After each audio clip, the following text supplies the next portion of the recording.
দরজাটা খোলো। দেখো চুরি করতে এসে কত জোরে কথা বলছে।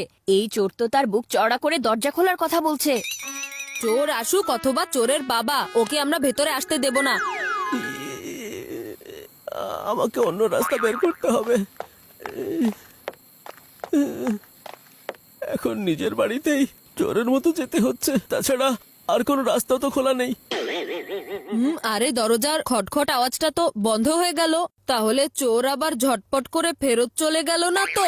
এই চোর এত সহজে হার মেনে নিবে না, এখানে নিশ্চয়ই কিছু একটা গড়বড় আছে। হ্যাঁ, আহ, আহ,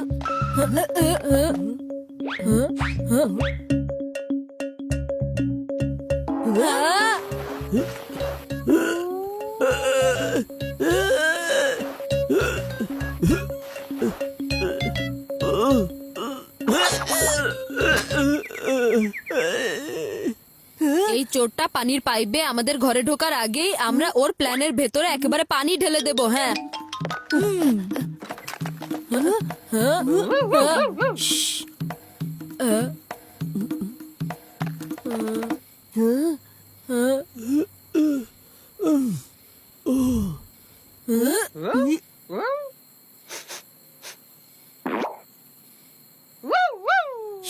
বরফি এখন চুপ করো, তা না হলে মা ঘুম থেকে উঠে পড়বে।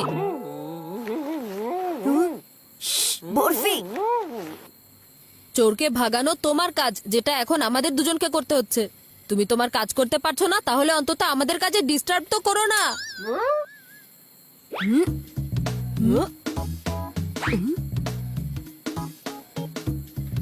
বরফি তুমি আমাদের বাবা হওয়ার চেষ্টা করবে না।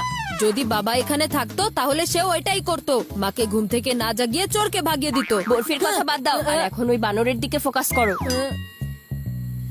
এখন তুমি দেখবে আমি কি করি। দাঁড়াও না, তোমাকে এখনই মজা দেখাচ্ছি।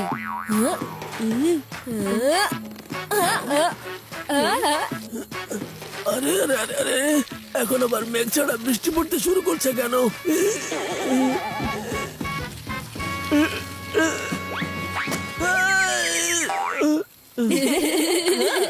ইঁদুর হওয়ার পর এখন আমি ভিজে মিয়াও বিড়াল হয়ে গেছি।